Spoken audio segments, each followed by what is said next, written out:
Hello and welcome to Tell Us Your Effing Story, a podcast by franchisors for franchisors, where we go behind the scenes with some of the most interesting people in the franchising sector in Australia. I'm your host, Bruce McFarlane.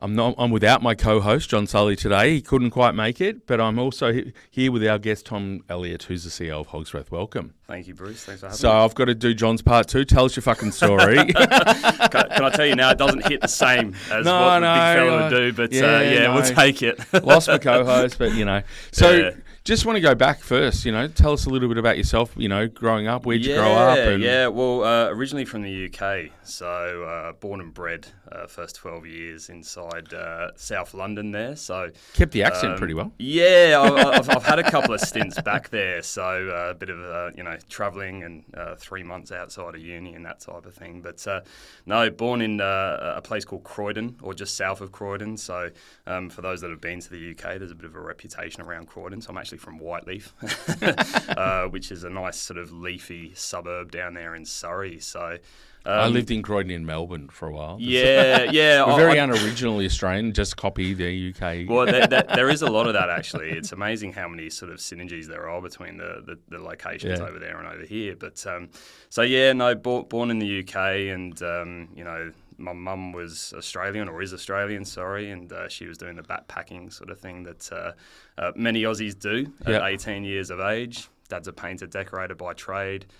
She was working in a hotel and kind of met Dad, and the rest, as they say, is history. But decided to move the family over here at the age of 12 years old, and did all my high schooling and university through here. So, and here being the Gold Coast or Queensland?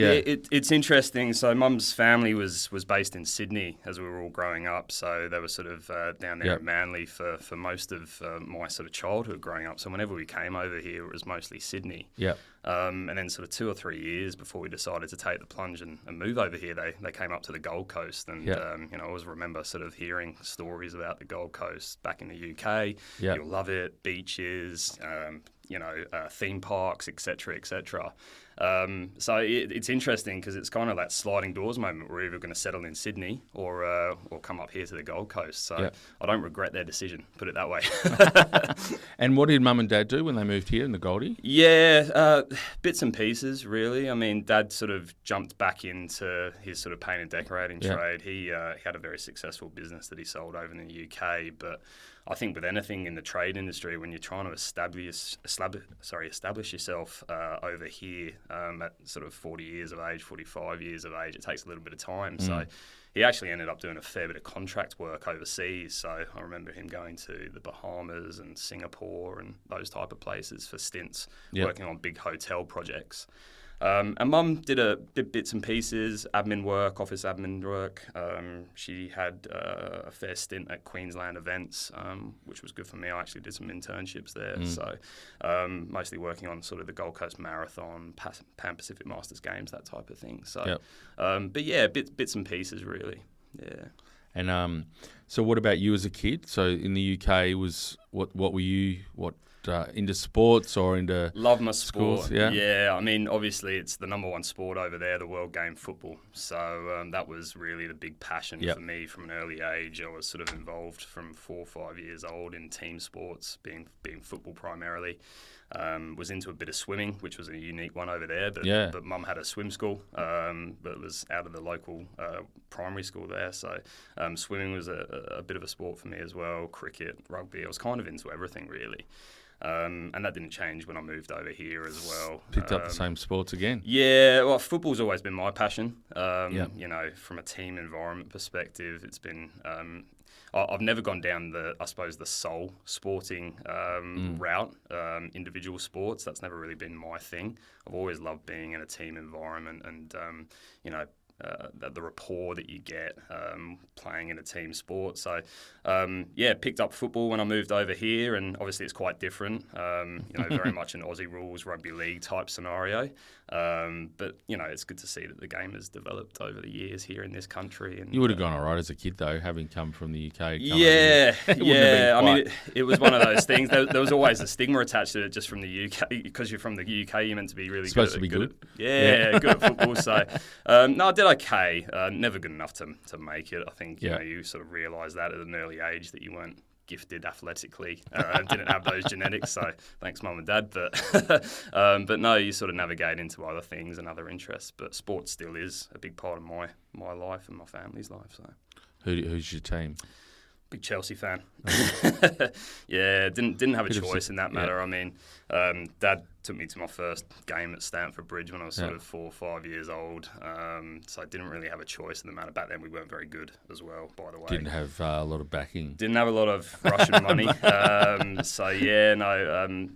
Very early childhood memories going to Stamford Bridge and being in an environment like that, and kind of a ritual with Dad every second week, which I think is really nice thing to do. So, but yeah, Chelsea, and I must say that it's sort of repaid the early years with a lot of success over the last 20 years. But you were living here though, weren't you? Yeah. I missed a lot of it. Because you went back, so... Yeah, missed a lot of it. I mean, I did sort of 3 or 4 months back in the UK when I finished high school, got to a fair few games then. We were starting to get really good back then from a Chelsea perspective. But I did miss a lot of the success, the Champions Leagues, the Premier Leagues and all that type of thing. So I had to acclimatise my body clock to getting up at 1 a.m. to follow them, which is it's a tough gig. It's a tough gig, I tell you. So with kids, that's kind of fallen away a little bit now.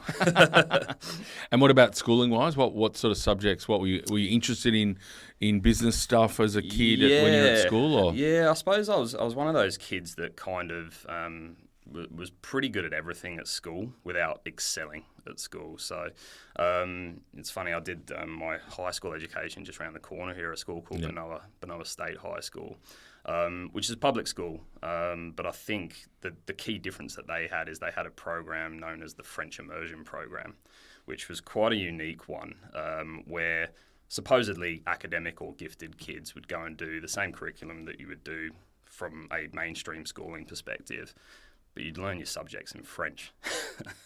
So you imagine getting the same curriculum in mainstream sort of... Interesting on the Goldie? Yeah, exactly right. So you'd be getting taught maths in French, and the idea was that you would have to translate, obviously, a new language and stretch the student in different ways. So they offered that sort of program from years 8 through to 10. Which was quite funny. But, the idea was to come out of it with, a fluent language, foreign language, but also to stretch yourself academically because you were having to obviously do the conversion from a language perspective, which was interesting. So I did that, and then obviously... So you think did it work? Yeah, I think so. You speak French, and yeah. Well, everyone always asks me that and go, "Oh, you must be fluent in French then." It's funny how quickly you lose the ability to speak a different language when you're not practicing it. Yeah. So, I think from my point of view, I understand more than I can articulate. Having said that, I think if I pick myself up and put myself into Paris for 6 months, I'd be fine and I'd pick it up pretty quickly. But no, I do think the program works. I mean, there's a lot of talented people that ended up going through that program. I think we talk about sportsmen. I think one of the key ones was the Brisbane Lions captain, Dwayne Zorko. He actually did that program. He was the year above me, and I was friends with his cousin at school. But there were some talented individuals that have gone on and done some pretty good things that went through that program. And obviously, it's a public school. It's not a private school. So, but no, it's quite well renowned here in Queensland, or at least on the Gold Coast, as being a program for kids to get their teeth into and excel in the public system. And so what subjects were you attracted to during the end of that? Yeah, I think sort of the English literature was obviously one. I'll talk about university in a bit and what I sort of navigated into there. But mathematics was always a strong one for me. I always enjoyed maths. A bit of marine biology as well, which was a unique one. And obviously your usual sports and geography, history, always navigated towards that. Maybe because of my European background, I really liked history. So that was sort of my wheelhouse as a kid growing up. And did you, during that time, were you working at all, part-time jobs, kind of getting into the sort of early taste of the franchise industry? Yeah, not so much franchising, but probably hospitality was my first entry into the workforce. And if I take a step back, I was working at a golf club. And I was too young to work behind the bar. That was always the aim. But sort of 13, 14 years old, I was working on the driving range, and my job was to make sure that the driving range always had enough golf balls for people to come in, put their coins in, and fill up their golf balls. So you'd never get away with it now, but obviously the buggies that drive around on the driving range collecting the balls. My golf course here on the Gold Coast had all these sort of crevices and hills and that type of thing. So 9 times out of 10, I was having to get out and have manual picking up of these golf balls. And what do golfers do when they see a moving target? Obviously, whack it at you. I've worn it through bruises over the years, right? So as I said, you never get away with it now, but. To your point, I then navigated into the bar, and that was the first sort of exposure of back of house, front of house, customer service, rapport with customers, seeing how the business ticked over, stock takes, that type of scenario. And I worked sort of 16, 17 years old all the way through uni at that bar. Just seeing how it all worked in the background, yeah. And at uni it was marketing that you studied? Yeah, well, I went into a Bachelor of Communications degree originally. So going back to the sporting thing, once I knew that there's no way I was going to play for Chelsea as the number 9 striker, I kind of sort of reset my expectation about what I wanted to do. I had a love for sort of English literature and, did some internships at Queensland events, reporting in a journalistic type approach on the Gold Coast Marathon, Pan Pacific Masters Games. So I thought I wanted to be a sports journalist growing up. So I went and did a Bachelor of Communications degree and sort of halfway through that sort of navigated towards the marketing content.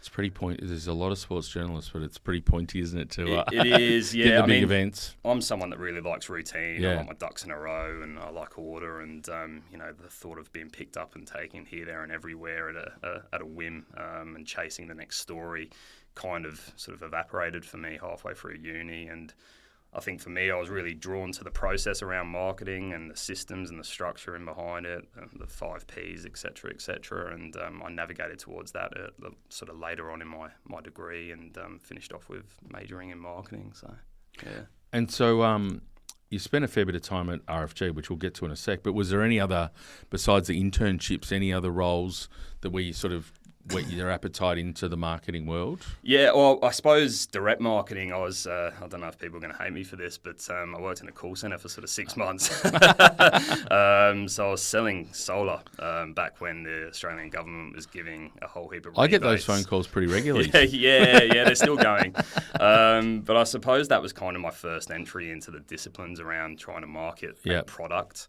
And, I suppose it taught me a lot of other stuff as well around resilience and conflict resolution, negotiation, et cetera, but repetitive and very mundane and sort of people something that. How often do people hang up on you? Oh, every second call. Yeah. And you get swear words thrown at you every third call, and not just like piss off. It was aggressive, sort of. I think we've all had that experience with a telemarketer previously, but no, that was my first entry into the marketing side of things. And they still do it. Like it's still obviously a business model that must have enough success for them to keep doing it. Yeah, it must do. I mean, obviously for me, it was good money. It was a good commission structure. Yeah. But you're mostly an appointment setter, right, for someone else to go in and wrap up a deal, whether it's solar or whether it's something else. But no, that was my first entry into. So, and you said you went back to the UK. So did you have like backpacking jobs? No. I sort of, I was working a fair few hours between the golf club and telemarketing prior to wrapping up uni, and I'd saved and scrimped enough to sort of go back. I was rent-free because I had aunties and uncles and that type of thing. So I was able just to enjoy sort of a 3-4 month break and I say enjoyed. It was winter back over there, but so you're rugged up, you're in pubs, and living that UK it's lifestyle. It's football season, so it's a different culture.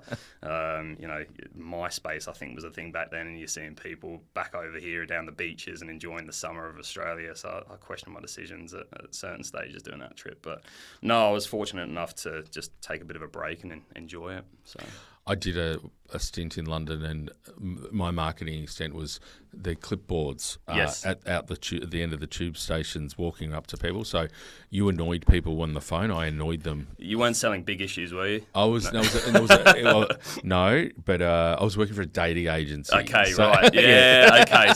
Same sort of. It was either timeshare or dating. Yeah, that's right. So same thing. So people couldn't hang up on you, but they could abuse you in the street.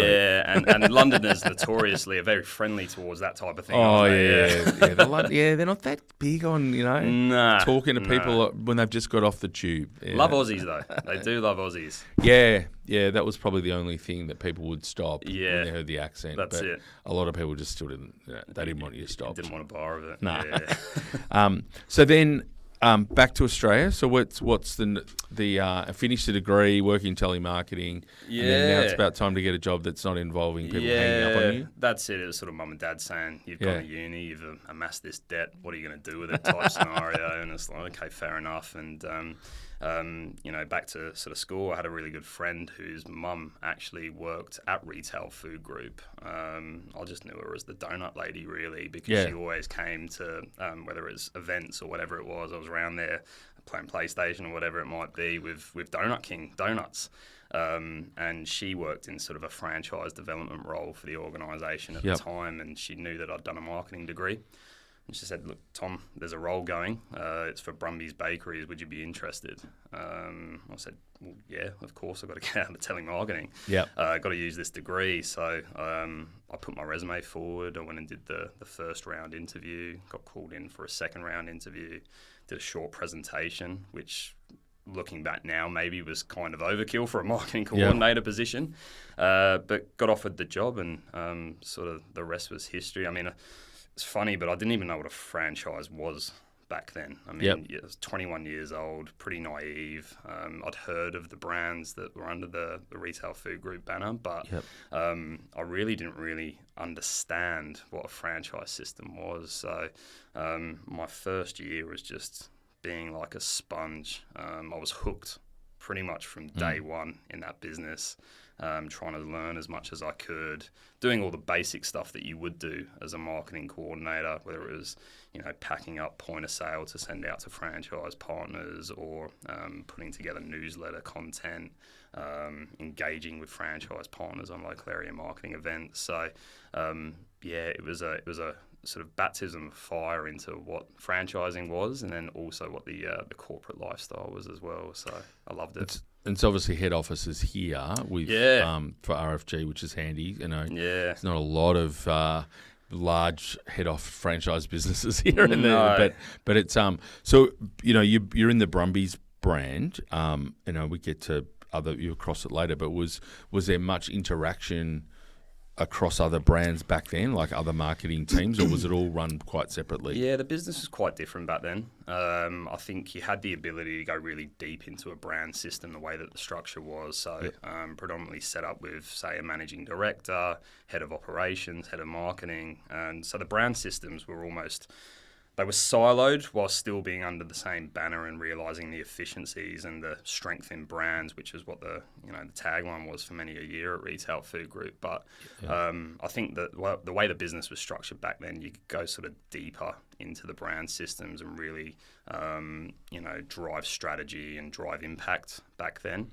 It was still... it was a massive business when I joined, and it got even bigger sort of in the first 3 or 4 years as we were bolting on other businesses. So were there still, when you've joined, though, like, I don't know how many brands there are there now, like 11 or 12 or something like that. Yeah. So they were still doing some of the acquisitions? Oh, many of them, yeah. So I joined pre-Pizza Capers, pre-Crust acquisition. I joined pre-Gloria Jeans acquisition. Oh, okay, yeah. Yeah, so sort of the growth journey that saw... my tenure there in the early years, we had Gloria Jeans acquisition, I think back in 2014, there or thereabouts. And, the company grew to $1 billion on the share price. Yeah. It was pretty extravagant growth in the first 5 years that I was there. We also had brands that obviously, sort of faded away naturally, like your Big Dad's Pies, your BD's Cafes. Michelle's was still going strong at that stage. It wasn't really until the late sort of 2010s that started to fall away. Yep. But no, there was certainly other brands that were coming out of the portfolio and being replaced with some of these big heavy hitters in the market, like your GJs and your Crusts. Yep. Yeah. And so then you've moved out of the Brumbies world into the Donut King world. Yeah. And so was that like, you're running a brand then? So it's sort of a promotion sideways? Is that how Yeah, well, it's actually my ex-boss, now CEO of RFG, that first promoted me into a management level, Matt Marshall, at Brumbies. So I did sort of 12 months running the Brumbies brand in a marketing capacity, bolted on the Michelle's Patisserie brand as well. I was always within my roles wanting more and more exposure to things. Yep. And once I got to sort of that level, it was sort of I wanted to go and take on one of the bigger brands at Retail Food Group, which at the time was Donut King. Yep. It was at the time when sort of all the bad stuff was starting to happen. This was sort of 2016, 2017, share price collapse, a lot of media out there. So there was organically some opportunities for me to branch into different avenues, and I spent sort of 6-12 months on the DK brand from a marketing perspective before sort of going to the team at the time and saying, look, I'm wanting to branch out and wanting to learn more, and I think operationally for me is where I wanted to go and navigate towards. I was less about the creative stuff from a marketing perspective. I was very much a commercial marketer.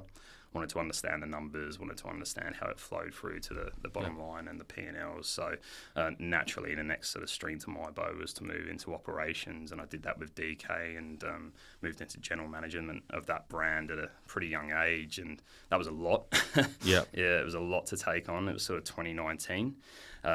We did a lot of positive stuff in that time, brand transformation, new product innovation, etc. But I always remember sort of taking that role, and sort of 6 months in, COVID hit, and that was a game changer. So how many stores were in the network then? Yeah, I think we had about 210 when I took control. We grew that to sort of 220 at the time over sort of a 12-month period. We did a lot of work on brand transformation. So a lot of the Donut King store fit-outs that you see now is the work that we did back in sort of 2018, 2019 with the head of retail at the time.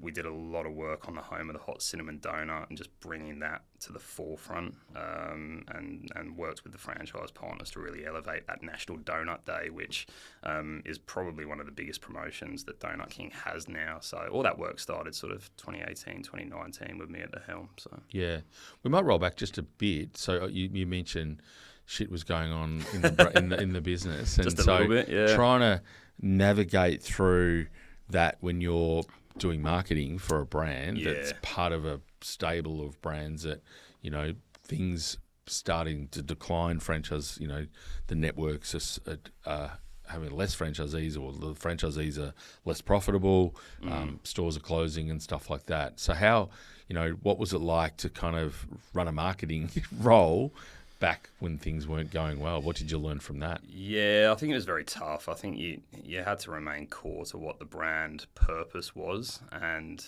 although Retail Food Group was being dragged through the mud, the average punter on the street didn't really understand that the Brumbies Bakery brand or the Donut King brand was part of that parent company.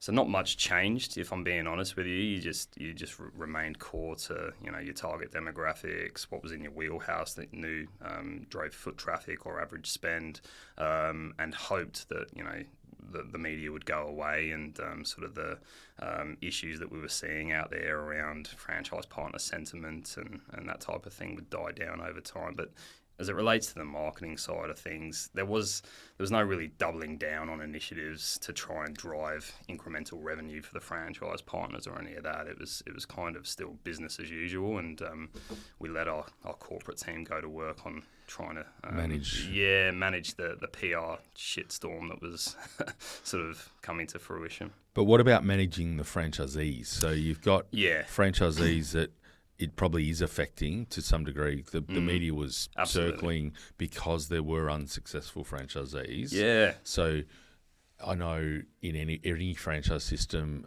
HQ gets in the firing line from the franchisees if things aren't going well, and sometimes rightly so, and sometimes not rightly so. Sometimes it's just someone to Yeah. blame.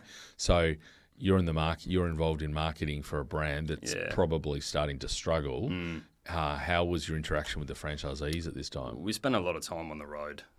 So I think sort of 2017, this is when Jess Buchanan came into the business, and she was a member of our board previously, and she took on a head of retail role, and we spent a lot of time with some key franchise partners going around the country, talking to them about what we were going to do from a franchisor perspective and a brand perspective, and then also sort of relaying, the next sort of 12, 18 months worth of activity from a marketing perspective as well. So there was a lot of conversations had face-to-face or over the phone with a lot of franchise partners at the time. Naturally, there was a lot of uncertainty around where the business was going. There was a lot of debt owed to the banks. At HQ level. Yeah, at a HQ level. And obviously when your investment from a franchise partner perspective is tied up in that, and you're uncertain whether the company's going to go into liquidation or what was going to happen, there was a lot of sort of pressing the flesh from that perspective and relaying the turnaround strategy and the plans that we had in place. Yeah. So you've dealt with people hanging up on you in customer sales, and was dealing with upset franchisees worse, or? No, I mean, I've always had a really good rapport with my franchise partners, I believe, and I think that honest conversations and authentic conversations come naturally to me. So I could see that they were in pain. I could see that there was a lot of uncertainty. But equally, we had a plan, and there were businesses that weren't affected by the news, and they just wanted to know that we're going to be able to get stock in. You've got the next marketing promotions, etc., etc. But yeah, I think you have your fair share of irate conversations with franchise partners, and you've got to face into those challenging conversations. I think is key, and naturally, sometimes you don't agree. And naturally, sometimes you need to talk about what that looks like from an exit strategy. I think that's a mature conversation. But ultimately, franchisees just want to be heard by the franchisor. I think that's a really important piece. And you have to listen, I think, is a key thing. So there was a lot of that sort of went on over that period of time. And I think the media perception was that the franchisor wasn't listening at lots of times. So, and some of that was unfair. Yeah. Yeah, there was some really good people at Retail Food Group. There still is some really good people at Retail Food Group. And, you take everything that's reported in the media with a pinch of salt, because there was a lot of people trying really hard to make sure that those brands were self-sufficient, excelling, and that our franchise partners were making a lot of money. So there's always two sides to it, and you have to have a balanced approach to it, I think. That's right. And so your operational role, so you was it head of corporate, so the stores? No, I was thrown into the general management role of Donut King back in 2019, and it was sort of ran that for 2 years through COVID, as I said. But then I was sort of tapped on the shoulder to go and run the head of company stores. So I think at the time we had 30 odd company stores in the portfolio across the spread out mixture of brands. Not just. Not Donut King. No, this was across all touch points or all brands in the system. And, previously when you're $1 billion company, you can afford to have sort of 70, 80 company stores sat there loss making and not really affecting the bottom line or the performance of the business.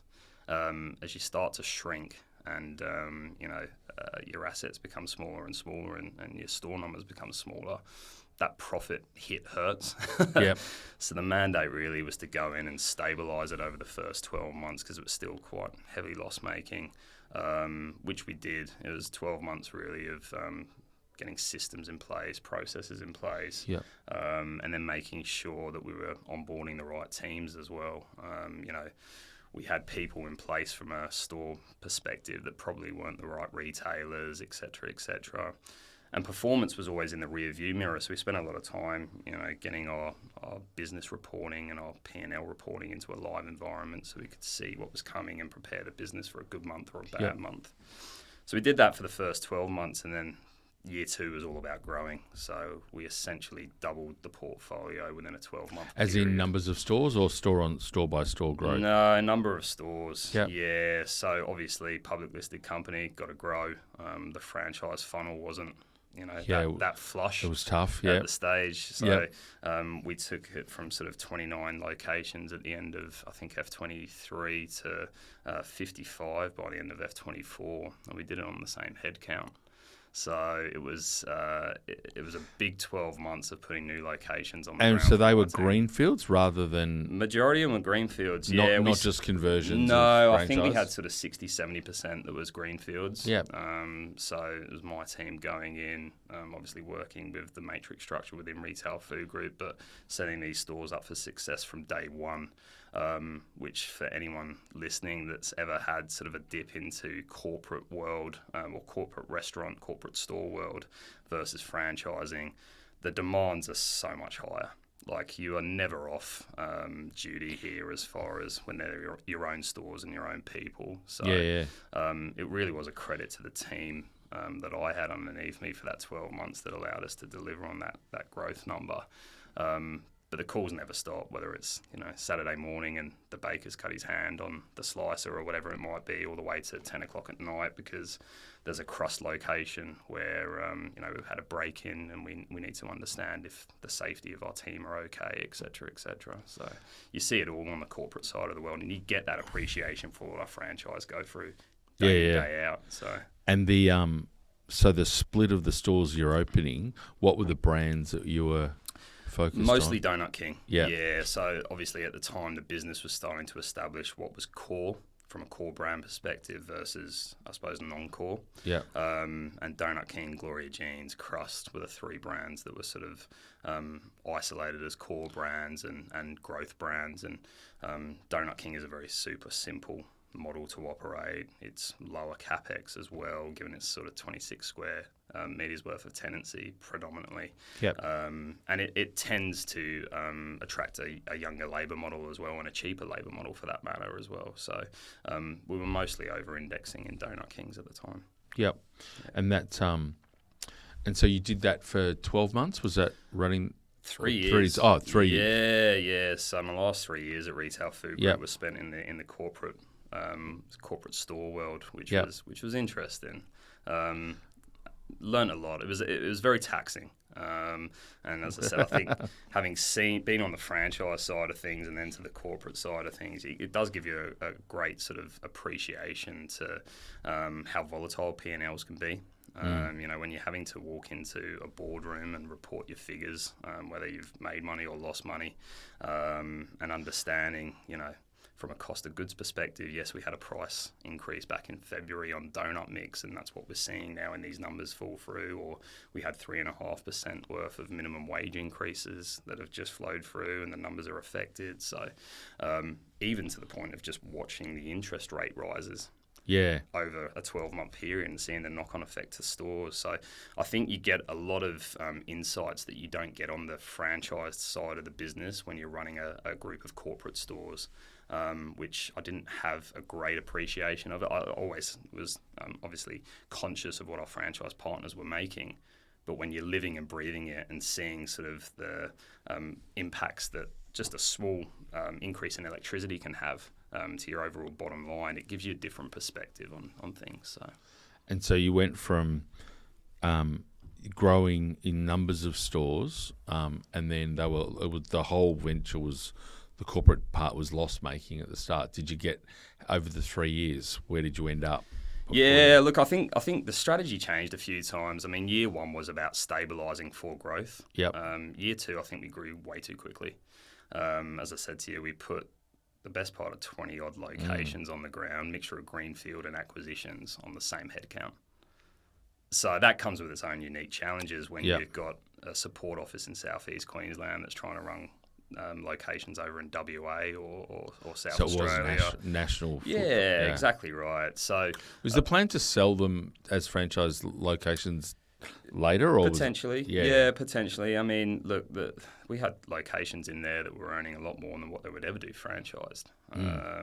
When you think about a royalty model of, let's say, 7% in Donut King versus what we were returning by way of profit, so those ones you just wouldn't sell. But other ones that make sense where, it's challenging because of the retail environment or the staffing environment, where it'd be better suited for a local operator, or whether it was a non-core brand that we had in the system, then absolutely would look to sell. And a lot of travel for you and a family as well, so you're right. Yeah, it was. I mean, fortunately, 50-60% of our portfolio was Southeast Queensland based, which works nicely. But plenty of trips to Melbourne and Sydney and South Australia, etc. So got the air miles up over that time frame, that's for sure. So yes, that's good and bad. It is. Yeah, it's for when it's. I think we've had a couple of people that when they've talked about the travel, when it gets a bit crazy, when they wake up and they have to think, where actually am I? Yes, and when it takes and what day it is. What day, and particularly if it's an international role, you get very mixed up. Well, that's it. I mean, I remember doing the due diligence for the Firehouse subs brand, and that was sort of a 5-day stint in Switzerland. Right. So it was like seriously fly in. You had a day or two to really get your head around where you were, what time of day it was, and you were flying out the next day. And so I think, and since having kids, it ends up costing me a fortune as well because I'm always buying something for the kids on the way back. How old are your kids? Dad guilt. I've got a 5-year-old, a 3-year-old, and a 10-week-old. So 10-week? Oh, yeah, gosh. All girls. So girl, dad. Are you getting any sleep at the moment? I'm getting enough. My wife's an absolute trooper. So, I get off quite lightly when it comes to that. So she keeps the household together for me so I can go and do my thing during the day. So, broken sleep, but enough. You learn to function on very little, I think, when you have young kids. So, yeah. And so on the family side, you've moved into a family business, iconic brand in Australia with Hog's Breath. Been around for, 35, 36 years? 36 last week, last week, yeah. So, from a listed company that had been through a bit of shit while you were there and, into a family business. What was the attraction of getting into a family business and a brand that probably you've been in other brands that have saw a bit of decline? So a brand that had a bit of decline, I think, was it 80-odd stores? Or we're at 85 in 2015. Yeah. So there's been some dramatic decline of restaurant numbers during that time to where we are now. So tell us a little bit about the Hog's Breath brand and what attracted you to join. Yeah, well, I think that number one, it's that brand affinity and that nostalgia piece. I think as I was going through the recruitment process, there's a stigma attached to this brand and currently is around it being a bit of a dying brand that's had its heyday. That to me was attractive. I love a challenge, and I saw that there's a market where an Australian steakhouse and a family chain steakhouse that's franchised that has a 36-year history to fall back on has a place and has a future. So I went and sat down with the directors and very much a family-run business and a culture of, you bring your kids along to events and you go and have barbecues or whatever it might be at their locations, and they remember your birthday and you get personalised gifts and all that type of stuff that goes along with being a small family-run business. But I think what ultimately attracted me to the role was the opportunity to turn it around and get it back growing again. So you go through your due diligence and you sum up sort of the challenge that lies ahead of you, and you think, can this be done? And the big thing for me is the bones of the business and the foundations of the business is there. It has lost its way over the last few years, I think it's fair to say, and hence me coming in and the change of CEO is to sort of drive it back to where it was previously and look at what we need to do to turn it around. And that comes with a different size model and footprint. It comes with different strategies around technology, around marketing, and all that stuff that we're sort of getting our teeth into now. I'm 2.5 months into the role, so we've done a lot, and there's a lot more to come that'll hit the market very shortly. And so there's 20 odd stores now? 20 restaurants. Yeah, yeah 20 restaurants. And how many are they most all franchised or? 100% franchise. Yeah. Yeah, 100% franchise. And I think the beautiful thing about Hogs is our average tenure is 13 years from a franchise partner perspective. So when you're in the system, you're in the system. Yeah. And, a lot of these guys, they have pink blood is what they say, which is this affinity that they have towards the brand, which is just a beautiful thing. And, I'm yet to meet a more passionate group of franchise partners about the brand. I think the history that these guys have, the customers that they have, they really are pillars of the community. And a lot of them have been in operation for 20 plus years, the restaurants that we've got left. So, their kids have grown up in the restaurant to now be restaurant managers, and now they're looking at taking over that particular restaurant from mum and dad. And it's a beautiful brand, and it's a great story. And it's a shame that the decline has happened, but it's also on the other side. There's a whole heap of opportunity for this business moving forward to get us back to what I think we can, which is 50 restaurants by 2030. So that's sort of the goal. So the plan is over the next kind of 6 to 12 months is get all the systems right.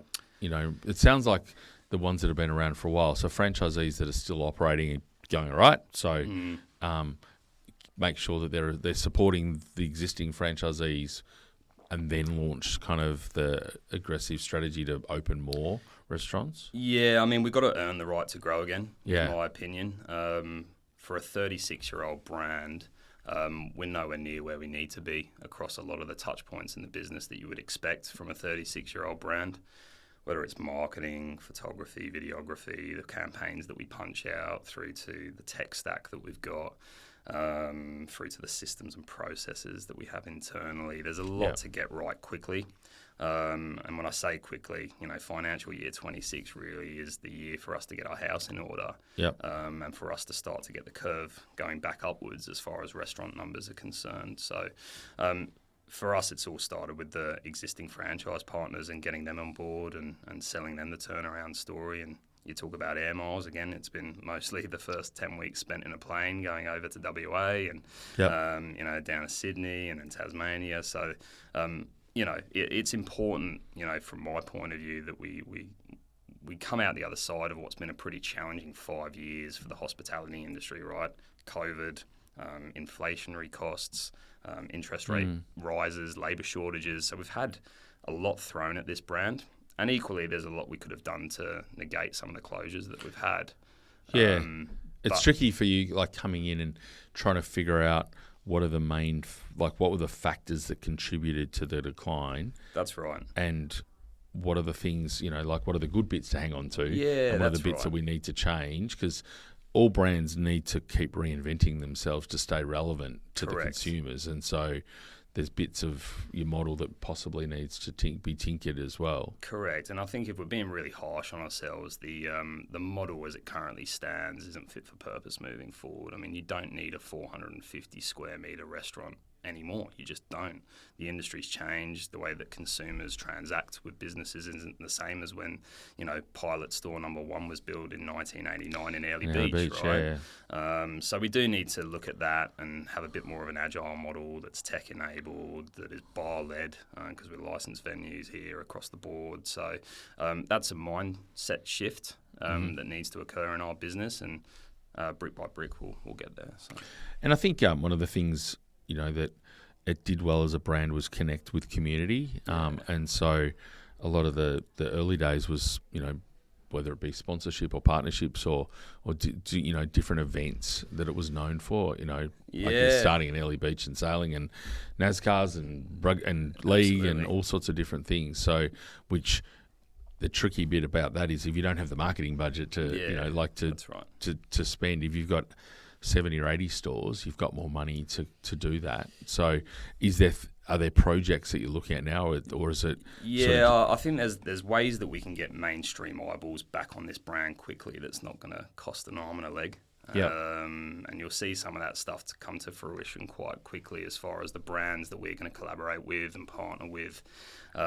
We don't have the marketing budgets to go and sponsor the Broncos cheerleaders anymore, or to go and do Bathurst or whatever it might be.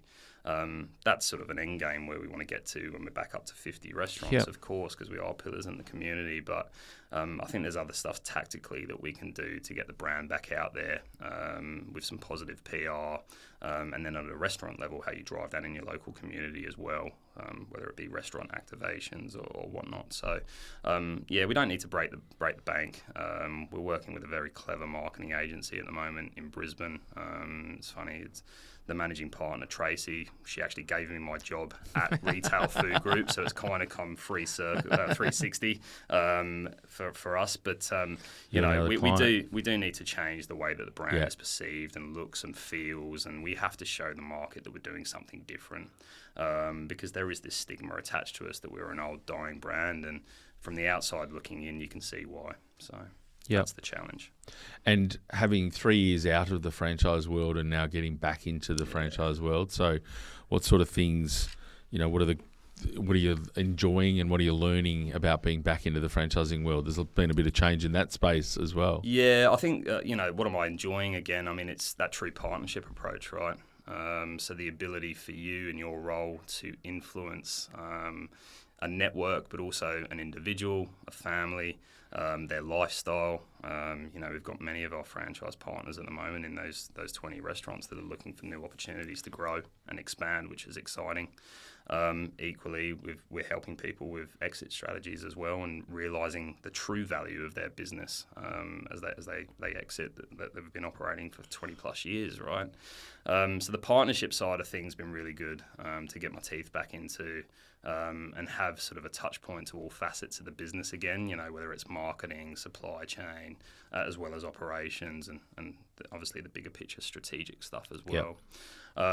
It's funny you talk about the frustrations. I was down at the franchising industry awards as you were obviously last week, and talking about some of the frustrations around the code and what Jay and his team are doing to help navigate that at government level. I think those are natural frustrations that any franchisor and probably franchisee has, even though it's designed to protect both entities, but obviously the red tape and that around it doesn't help.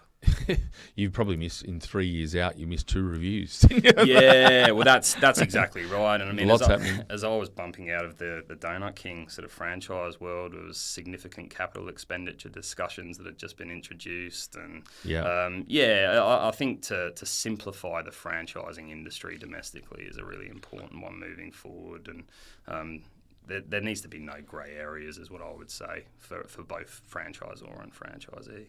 Yeah, I'm not really sure if we've landed there yet, but no way. I think I think that one of the things that one of the new changes that's coming in is around return on investment, and ultimately franchising at its core is franchisees getting a return on investment. Yeah. If the franchisees are successful, then the franchisor is going to be successful. The franchisees, as you talk about succession, if you've got people in the network that have been in it 13 years as the average, they just need to be able to exit at some point. That's it. And make money out of that exit. So, is that, getting that right before you grow is really important. And the code hopefully is going to help that. Yeah, absolutely. And you look at the numbers that we've sort of gone out and said in mainstream media around getting back to 50 restaurants by 2030. There's nothing super aggressive or ambitious about that. You break it down over the next 5 years, you're talking 5-6 restaurants a year.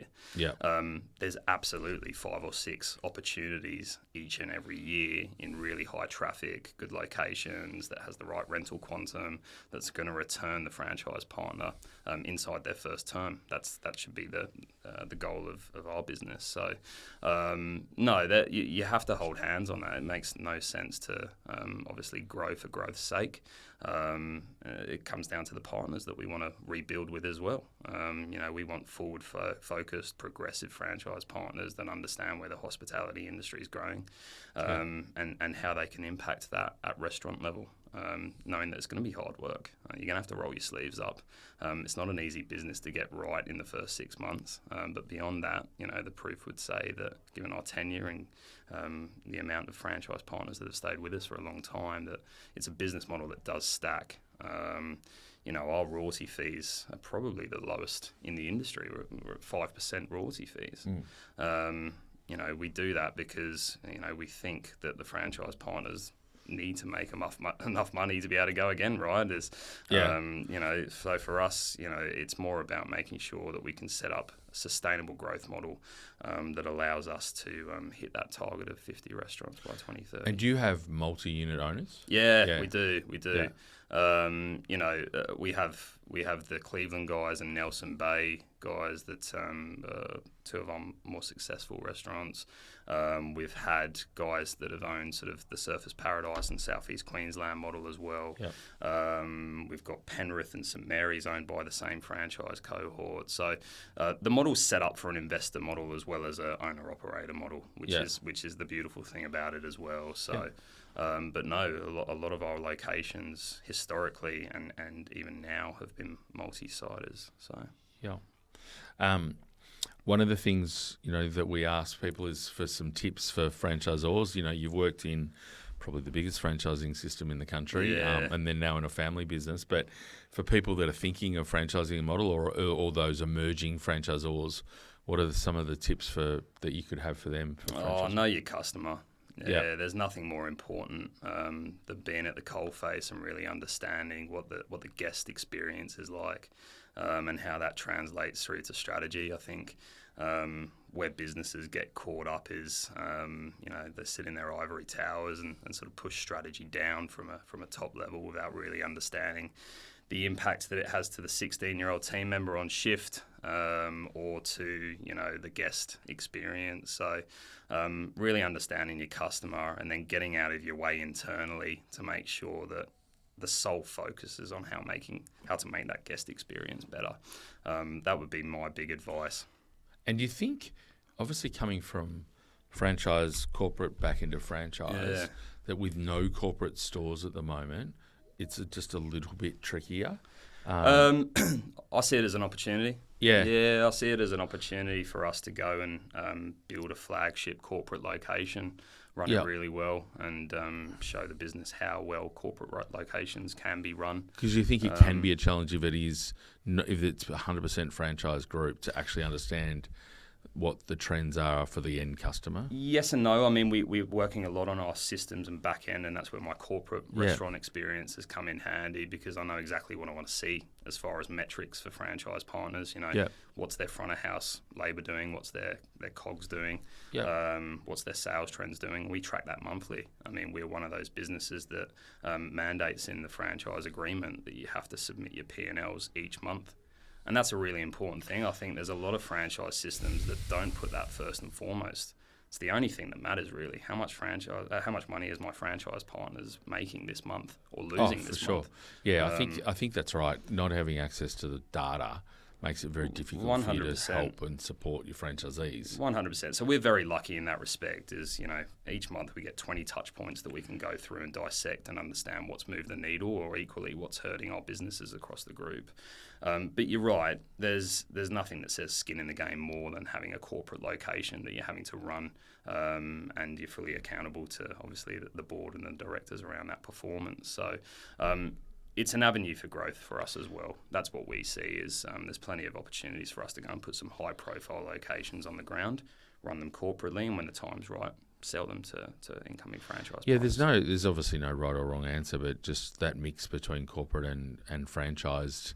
If you do, and I guess if we take it a step back, we're talking about return on investment at franchisee level and succession planning at franchisee level. The other thing is you're a family business, and so return on investment for the franchisor and succession for the franchisor, often running a few successful corporate restaurants as opposed to loss-making corporate restaurants helps with the multiple down the track when you're trying to sell. So that's right. I think what we spoke about previously around sustained growth is really important. Now, whether that's franchised or corporate, we need to grow at a rate that our structure can sort of evolve towards at the moment. So we're just not set up to go and put 15, 20 restaurants on the ground in 1 year.